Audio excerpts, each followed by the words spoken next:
Today our topic is role of ATP as energy currency.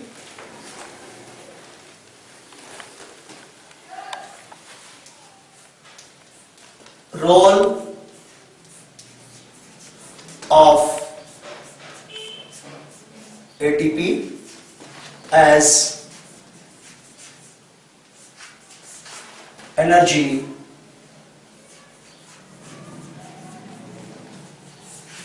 Currency. आज हमारा topic ये है एटीपी का रोल। सब के सब organisms, all organisms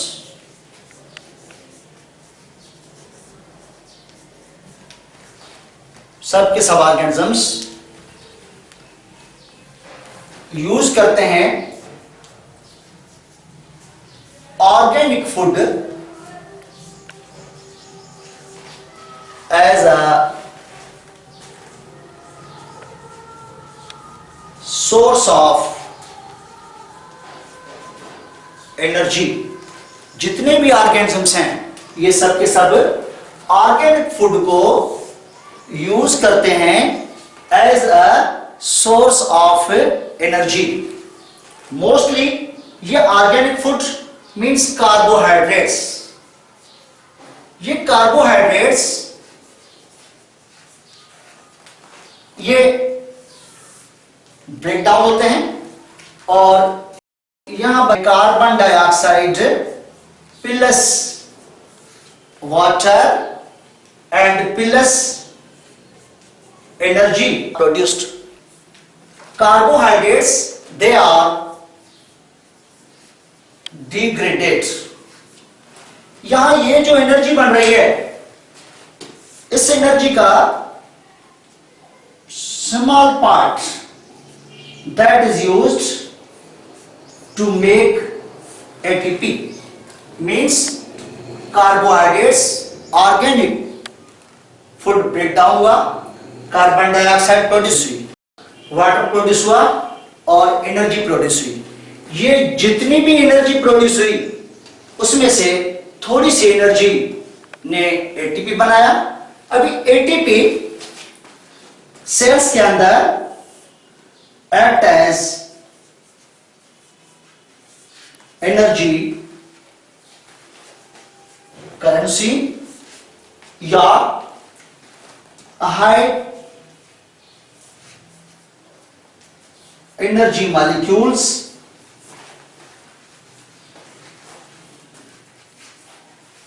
and cells ATP को स्पेंड करते हैं जब भी इनको एनर्जी की जरूरत होती है। देन हमने पढ़ना है structure of ATP. ATP is made up of 3 parts: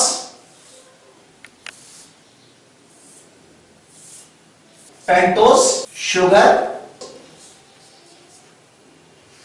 then the nitrogenous base, ये एडिनिन एंड यहां पर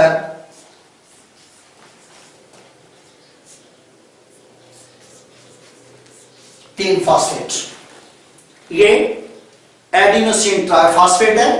यहां पर जब शुगर और एडिनिन आपस में मिलते हैं ये दोनों, तो यहां पर बनता है adenosine and 3-phosphate means adenosine triphosphate. Cells के अंदर एडिनोसिन ट्राइफॉस्फेट यानी एडिनोसिन 3-phosphate यहां पर एनर्जी पाई जाती है। लास्ट ये 2 टर्मिनल फॉस्फेट है, इनके दरमियान यहां पर एनर्जी पाई जाती है और यहां पर भी एनर्जी पाई जाती है। बट ये बांड या ये लास्ट 2 फॉस्फेट के दरमियान बांड जो होता है ये इजिली ब्रेकअप हो जाता है to release the energy and ये फर्स्ट और सेकंड फॉस्फेट के दरमियान यहां पर जो बॉन्ड होता है ये थोड़ा सा स्टेबल है, इसीलिए इजीली ब्रेकअप नहीं होता। जैसे एडिनोसिन ट्राइफॉस्फेट, ये ब्रेकअप हो रहा है, यहां पर बन रहा है adenosine diphosphate plus inorganic phosphate and plus energy 7.3 kilo calories पर मोल एनर्जी इज प्रोड्यूस्ड, और ये एनर्जी सेल्स यूटिलाइज करते हैं अपने वेरियस एक्टिविटीज में। यहां पर ये वेवी लाइंस जो है वो, ये वेवी लाइंस का मतलब बिल्कुल भी एनर्जी नहीं है, बट वेवी लाइंस ये फॉर आवर कन्वीनियंस मींस हमारी सहूलियत के लिए या हमारे समझने के लिए शो हो रहा है कि यहां पर एनर्जी पाई जाती है। उसके बाद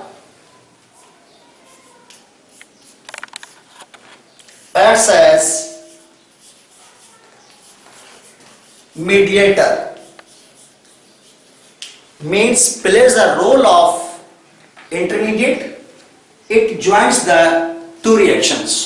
ATP दो रिएक्शंस को ज्वाइन करता है, जिसमें एक reaction that's known as the exergonic reaction and one set of the reaction that's known as the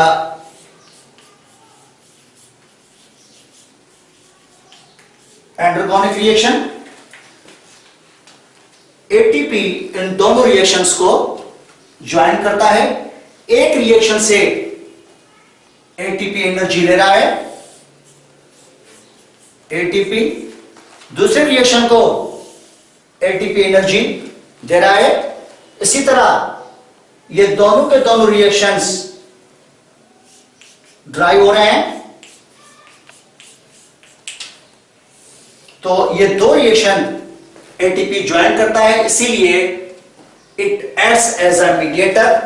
ATP जब इस रिएक्शन से पास होता है तो यहां से एनर्जी रिलीज होती है, और वो एनर्जी इस adenosine diphosphate plus inorganic phosphate को ज्वाइन करके एटीपी यहां पर बनता है। और जब एटीपी एंड्रोगोनिक रिएक्शन को एनर्जी दे रहा है, यहां पर एनर्जी रिक्वायरिंग प्रोसेस है, तो यहां पर बनता है adenosine diphosphate and inorganic phosphate. तो उसी तरह एक्सर्गोनिक रिएक्शंस वो हैं जो एनर्जी को रिलीज करते हैं, और एंड्रोगोनिक रिएक्शंस वो हैं जो एनर्जी रिक्वायरिंग रिएक्शंस हैं। Exergonic reactions they are exergonic reactions number 1 glycolysis, number 2 oxidative phosphorylation, means overall photosynthesis and respiration, they are the exergonic reaction, energy releasing reactions, and endergonic reaction, they are energy requiring reactions. Suppose synthesis of polymers or decondensation. Polymers, lipids, polysaccharides and carbohydrates, जब इनकी synthesis होती है तो इनको energy चाहिए। Then active transport,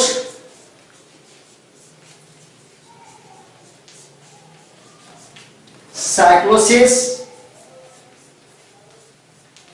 ये सब के सब रिएक्शंस एनर्जी रिक्वायरिंग रिएक्शंस हैं, और ये रिएक्शंस एनर्जी रिलीजिंग रिएक्शंस हैं।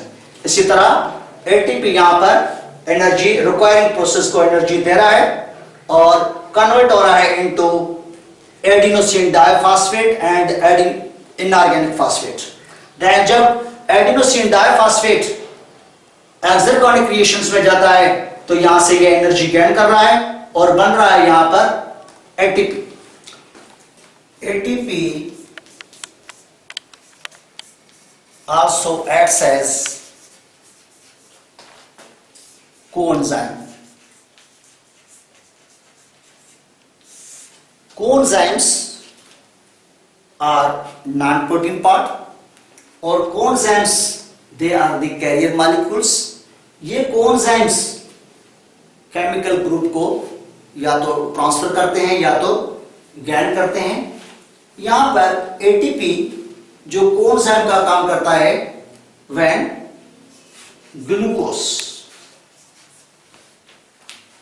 ग्लूकोज को ग्लाइकोलाइसिस में यहां पर कन्वर्ट करने के लिए एंजाइम हेक्सोकाइनेज एंजाइम है।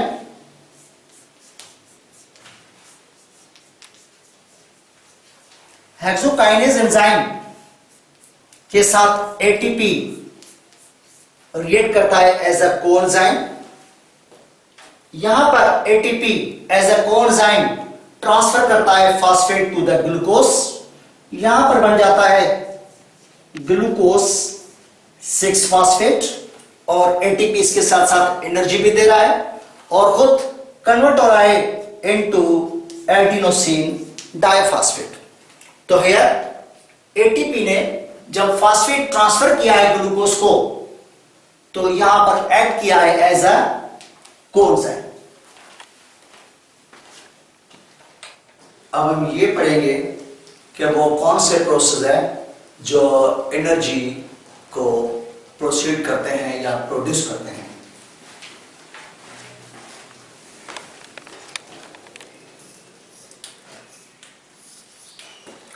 फोटोसिंथेसिस,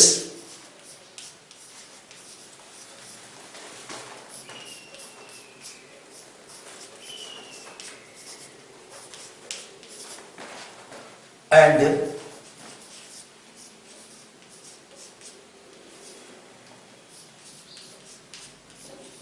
respiration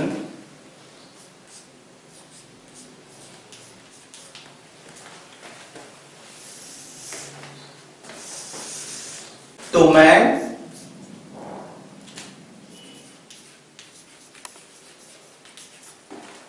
energy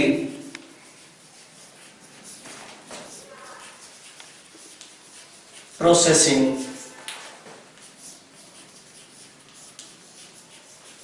प्रोसेस है। पहले हम पढ़ेंगे फोटोसिंथेसिस। फोटोसिंथेसिस ये क्लोरोप्लास्ट में होता है।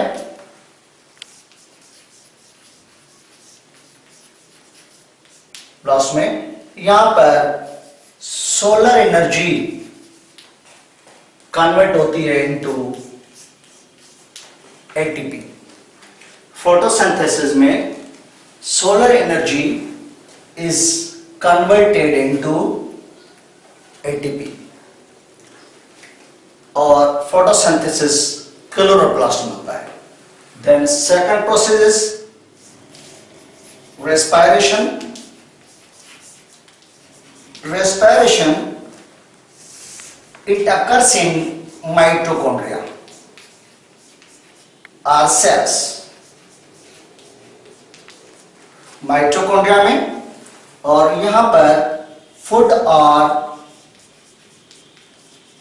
केमिकल एनर्जी कन्वर्ट हो रही है एटीपी में। अभी इसका मतलब यहां पर ये दो प्रोसेस हैं। इन दो प्रोसेस में एटीपी सिंथेसिस हो रही है। यहां पर इट मींस ये दोनों के दोनों process they are exergonic process. Exergonic, क्योंकि इससे पहले हम पढ़ चुके हैं एक्सरगोनिक प्रोसेस वो होते हैं जिससे एनर्जी रिलीज होती है। वहां पर इससे पहले हमने जो कुछ पढ़ा था एक्सरगोनिक प्रोसेस में, एग्जाम्पल्स हमने पढ़े थे, glycolysis and oxidative phosphorylation.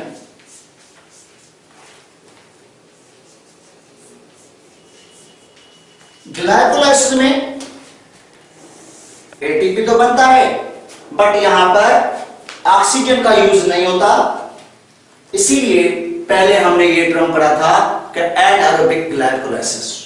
Then oxidative phosphorylation means, phosphorylation word का मतलब है addition of phosphate, means adenosine diphosphate के साथ जब इनऑर्गेनिक फॉस्फेट मिलता है तो यहां पर ये जो बन रहा है ये है एटीपी।